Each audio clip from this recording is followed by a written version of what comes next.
കേരള പോലീസിൽ കാക്കിയും ലാത്തിയുമായി ചുവടുറപ്പിച്ചു നടക്കുന്ന പെൺകരുത്തിന്റെ പുതിയ കാല കാഴ്ചകൾ. ഇവർ നിയമപാലനത്തിന് നിയോഗിക്കപ്പെട്ട സ്ത്രീ ശക്തികൾ. ഈ വഴിയിൽ ഇവർക്ക് മുൻപേ നടന്ന ഒരാളെ ഞങ്ങൾ നിങ്ങളുടെ ഓർമ്മയിലേക്ക് കൊണ്ടുവരുന്നു. ഇവിടെ നമ്മുടെ മുന്നിലിരിക്കുന്ന ഈ അമ്മ തിരുവിതാംകൂർ പോലീസ് സേനയിലെയും കേരള പോലീസിലെയും ആദ്യ വനിതാ പോലീസാണ്. കമലമ്മ എന്നാണ് ഇവരുടെ പേര്. ചരിത്രമെഴുതിയ ഈ പെൺ പോലീസിന്റെ കഥ കേൾക്കണ്ടേ?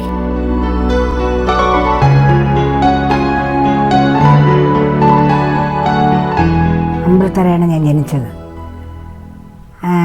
ഞങ്ങൾ 5 പേര് എൻ്റെ കൂടെ പറഞ്ഞിട്ട് 5 പേരുണ്ട്. അതിൽ 2 പേര് മരിച്ചുപോയി. ഇപ്പം ഞാനും ഞങ്ങൾ 3 പേരേ ഉള്ളൂ.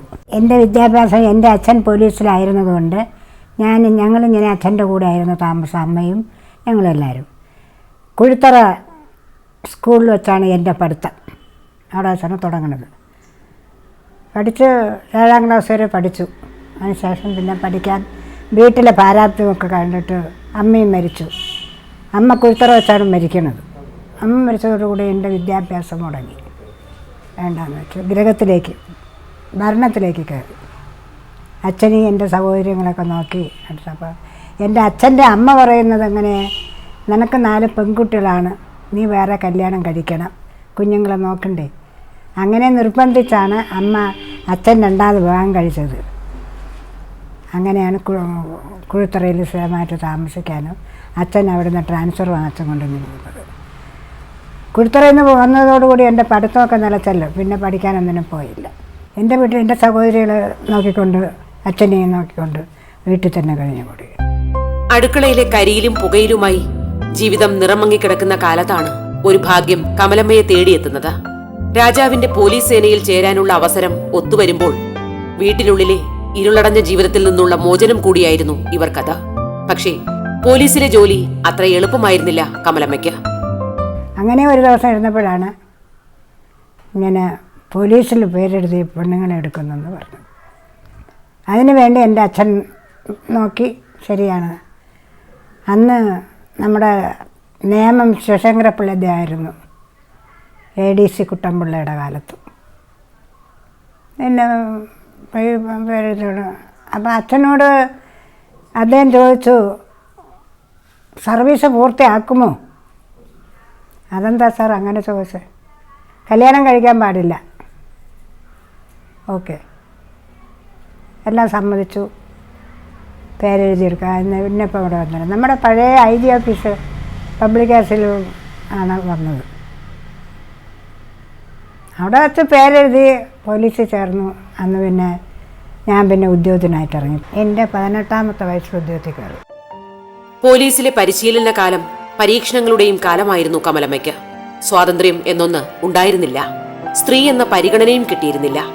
മാസമുറ സമയത്ത് പോലും പരേഡ് ഗ്രൗണ്ടിൽ കഠിന വ്യായാമങ്ങൾ ചെയ്യേണ്ടി വന്നു.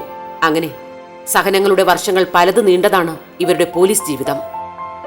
അന്ന് അവധി തരിയില്ല, പുറത്തിറക്കൂല എന്നുള്ള വലിയ റൂളും ചട്ടമൊക്കെ ആയിരുന്നു. എന്നാലും എൻ്റെ അച്ഛൻ വന്ന് ഒരു ദിവസമെങ്കിലും എന്നെ വിളിച്ചുകൊണ്ട് പോയി കൊണ്ടാക്കും.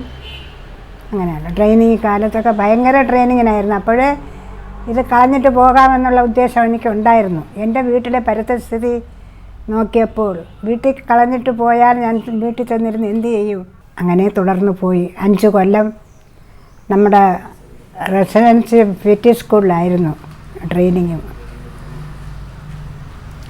കഴിഞ്ഞു. അതിന് ശേഷം പിന്നെ പോലീസ് സ്റ്റേഷനിലേക്ക്, അവിടുന്ന് തന്നെ പോലീസ് സ്റ്റേഷനിലേക്ക് ഫോൺ വരും. എവിടെയെങ്കിലും സ്ത്രീകളെ സംബന്ധിച്ചുള്ള കാര്യമുണ്ടെങ്കിൽ ഫോൺ ചെയ്യുക, അവർ വന്ന് ആഫീസിൽ പറയും. അങ്ങനെ ആരെങ്കിലും സീനിയോറിറ്റി നോക്കി 2 പേരെ അതാത് സ്റ്റേഷനിൽ അയച്ചു കൊടുക്കും. അങ്ങനെ ജീവിതം മുന്നോട്ട് പൊയ്ക്കൊണ്ടിരുന്നു. 10-12 കൊല്ലം അങ്ങനെ കഴിഞ്ഞു. അതിന് ശേഷമാണ് ഞങ്ങളെല്ലാവരെയും ഓരോരോ സ്റ്റേഷനിൽ ഈ 2 പേരായിട്ട് പോസ്റ്റ് ചെയ്തത്.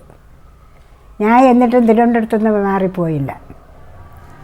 അവിടെ ആളില്ലാതെ വരുമ്പം തിരുവനന്തപുരത്തുനിന്ന് എന്നെ വിളിക്കുമ്പോൾ ഞാൻ പോകും. അവർ ഡ്യൂട്ടിയെ ചെയ്യുക, മിണ്ടാതെ ഓഫീസിലിരിക്കുക, അത്രയേ ഉള്ളൂ. പോലീസ് ഡ്രസ്സ്, ഓഫ് പാവാട, ഷർട്ട്, ഹാറ്റ്, പിന്നെ ഷൂ ആണ്, സ്റ്റോക്കിൻസ്. കുറഞ്ഞ വേതനവും കൂടിയ ജോലിഭാരവും. കമലമ്മയ്ക്ക് ഔദ്യോഗിക ജീവിതം അതായിരുന്നു. ഒരു സ്റ്റേഷനിൽ ഒതുങ്ങി നിൽക്കുന്നതായിരുന്നില്ല ഈ പോലീസുകാരിയുടെ ജോലി. മേലുദ്യോഗസ്ഥന്മാരുടെ കൽപ്പനകൾക്ക് അനുസരിച്ച് ഒരിടത്തു നിന്ന് മറ്റൊരിടത്തേക്കുള്ള യാത്രകളായിരുന്നു അധികവും. ആശിച്ചു കിട്ടിയ ജോലി നഷ്ടപ്പെടാതിരിക്കാൻ കഠിനമായി തന്നെ അധ്വാനിച്ചു ഇവർ. ആദ്യത്തെ പോലീസാണ്. അന്ന് ഞങ്ങളെ പേരെഴുതിയെടുത്ത് വെറും 6 രൂപ ശമ്പളത്തിൽ. അങ്ങനെ അത് കുറേ കാലം അങ്ങനെ കഴിഞ്ഞപ്പോൾ പിന്നീടാണ് ഒരു പോലീസ്, വനിതാ പോലീസ് എന്ന പേരെഴുതിയിട്ടാണ് ഓഫീസിലേക്ക് അയച്ചത്. അന്ന് എൻ്റെ കൂട്ടത്തിൽ 21 പേരെ എടുത്തു.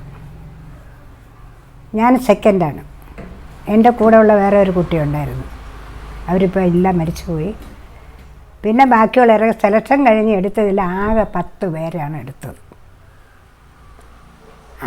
10 പേരെ എടുത്തിട്ട് അന്നും ഞങ്ങൾ ഓരോരോ സ്ഥലത്തേക്ക് വന്നതും ഇവിടുന്ന് തന്നെ റിക്രൂട്ട്മെൻറ്റ് ചെയ്ത് ഓരോരോ ആശുപത്രി ആഫീസിൽ അയച്ചത്. എവിടെ പെണ്ണുങ്ങളെ അറസ്റ്റ് ചെയ്യണമെന്ന് തോന്നിയാൽ അവിടുന്ന് ഇരിക്കുന്ന SI ഫോൺ ചെയ്യും, ഞങ്ങളെ അറിയിക്കും. ഞങ്ങൾ 2 പേര് പാസ്പോർട്ട് വഴി തൊഴിട്ട് പറഞ്ഞേക്കും. അവിടെ ഇരിക്കുക, അവിടുത്തെ ഡ്യൂട്ടി കഴിയുമ്പോൾ തിരിച്ചയക്കുക.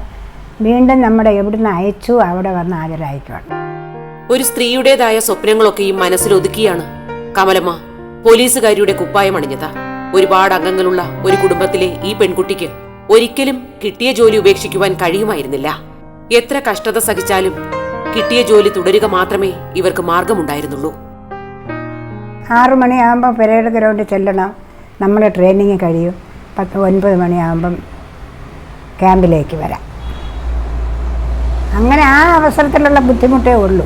അന്ന് 6 രൂപ ശമ്പളം, SPC 6 രൂപ ശമ്പളം. അതിന് ശേഷമാണ് 12 രൂപ ശമ്പളമാക്കിയത്. ഈ സ്റ്റേഷനിലൊക്കെ പോയതിന് ശേഷമാണ് 12 രൂപ ശമ്പളമാക്കിയത്. ആ 12 രൂപയിൽ നിന്നാണ് പിന്നെ 21 ഒക്കെ ആയി. എങ്ങനെയാലും ഒരു 60 രൂപ വരെ ഞങ്ങൾക്ക് തന്നു. അതിന് ശേഷം 4 കാശ്. പിന്നെ ഡ്യൂട്ടിക്ക് പോകുമ്പം ബാറ്റ എന്ന് പറഞ്ഞുകൊണ്ട് ദിവസം 3 രൂപ എടുത്തരും. അതും തരും, അത്ര തന്നെ. അല്ലാതെ ഒരുപാട് പൈസ ശമ്പളവും എന്നാൽ നമുക്ക് ഒരു ബുദ്ധിമുട്ടായിട്ട് തോന്നി വരികയില്ലെങ്കിലും എൻ്റെ സ്ഥിതി അനുസരിച്ച് ഞാൻ ബുദ്ധിമുട്ടാണ് എന്ന് പോകാൻ തോന്നില്ല. ഇത് തന്നെ നല്ലത് എന്ന് പറഞ്ഞ് അങ്ങനെ കഴിയും.